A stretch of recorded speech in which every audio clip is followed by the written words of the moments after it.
Hi guys, my name is Teresa and this is my boyfriend Alex. Hello. He is going to tell you a little bit about his business. Absolutely. Oh, you want me to go now? Yeah. All right. I run a liquidation company. We specialize in selling lost merchandise and lost freight, mainly through FedEx and USPS, large freight companies like that, and we sell it back to consumers online through various e-commerce channels. What is the name of your business? Vivo Depot. Alrighty. So, how did your business get started? Um, Basically through taking chances. I would go to auctions while I was in school in order to make money on the side, and realized that I could make a little more money going, scaling things a little bigger, and that's what we did. So we are going to go over opportunity space.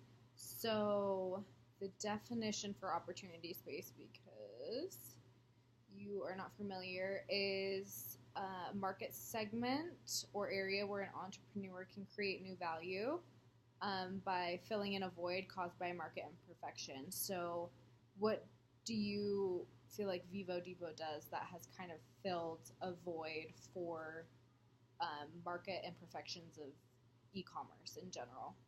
Well, as people continue to buy more and more products, more packages are lost through shipment. Mm-hmm. And so our opportunity comes in getting the products at a very low rate and selling them Okay. And then the next value that we're going to go over is value in use. Okay. Essentially, that is the effectiveness of a product, service, or experience in fulfilling a customer's needs. So, is Vivo Depot essentially effective in fulfilling customers' needs, and how do you quantify or measure that in your business? It's mainly quantified by different e-commerce platforms, customer service, or customer satisfaction ratings.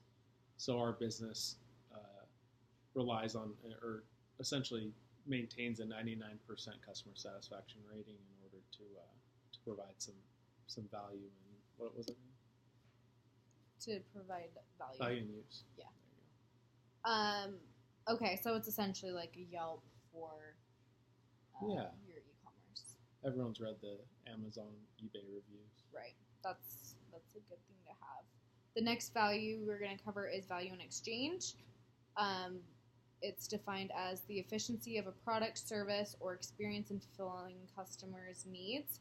This equates to the benefits received from the purchase, i.e., satisfaction minus the cost of money, time, and energy spent. So you already mentioned that customers are happy with the products and services that Vivo Depot provides. Also,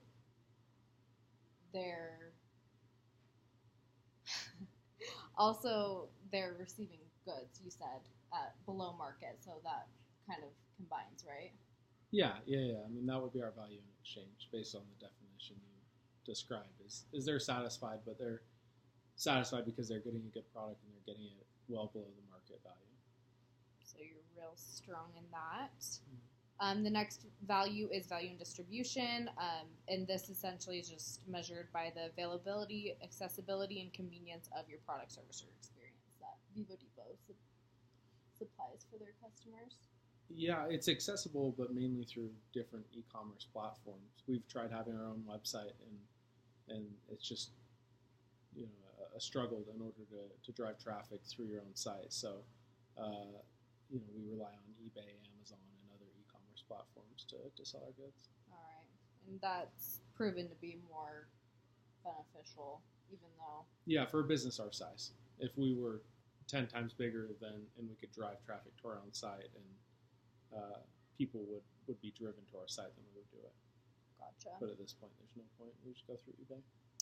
And then the next value is value in finance. It's essentially just the financial performance of your organization, just revenue, cost structure, growth, balance. Like, how do you feel like Vivo Depot is in value in finance?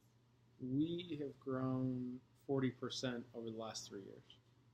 And so we're consistently profitable and are consistently growing. Sounds good. Value in fitness is our next value. It essentially measures an organization's ability to grow, adapt, evolve, and continue to generate resources for its customers, i.e.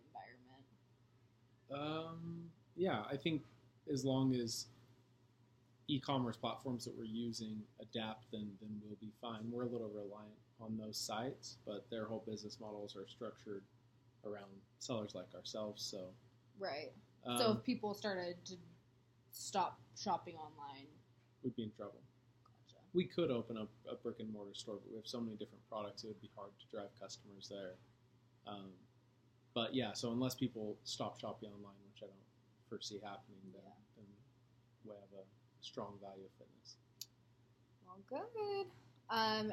All right, so the next point is going to be what are some resources that Vivo Depot takes advantage of, and that is defined as the means of production that are governed to generate performance and value creation. So what resource does Vivo Depot utilize to service their customers? You said you purchase goods. Yeah, it's mainly, I would say, our resources are contracts that we have with different vendors and shipping companies in order to obtain products at a well below market value. Okay. And then it goes into governance. So how do you create value through establishing a cohesive set of governance mechanisms? So is there any specific way you go about, having good relations with people who can give you potential contracts or license? Yeah, I think the governance and the rules that we abide by, some are tacit in that, we don't speak about them, but you kind of gain the knowledge as you go on. So we have, shipping is very big for us and saving a lot of money. And so we'll buy based on the products that we can ship the most efficiently. And that saves a lot of money in the bottom line. Do you want some others for that? Yeah, if you have more.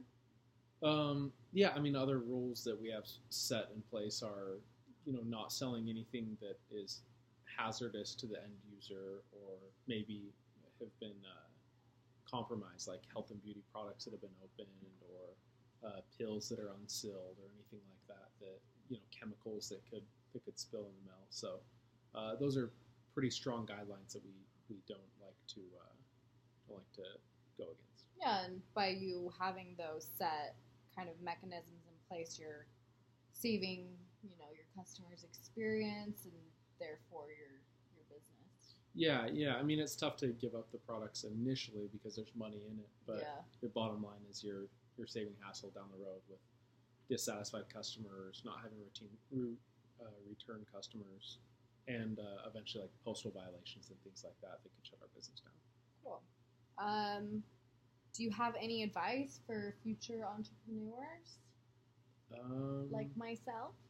Yeah. You just need to try.